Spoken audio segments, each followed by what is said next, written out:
On April 15, 1912, the RMS Titanic struck an iceberg and sank in the frigid waters of the North Atlantic. Over 1,500 people lost their lives, and the tale became legend.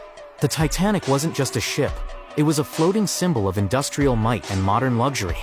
At over 880 feet long, with a gross tonnage of 46,000, it was the largest moving object ever built at the time, and it was marketed as practically unsinkable. But from the beginning, there were signs that corners were being cut. Some steel and rivets used in the Titanic's hull were of inferior quality.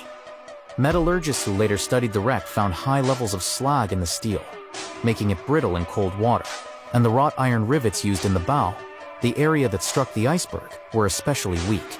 When the Titanic hit the iceberg, that weakened section of the hull may have buckled more easily, accelerating the flooding.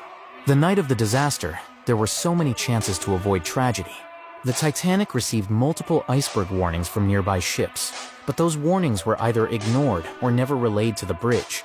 When the iceberg was finally spotted, the officer on watch ordered the ship to turn and reverse, a maneuver that slowed its ability to steer quickly.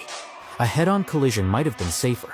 After the collision, the crew was slow to react. Lifeboats weren't filled to capacity. Some were launched half empty.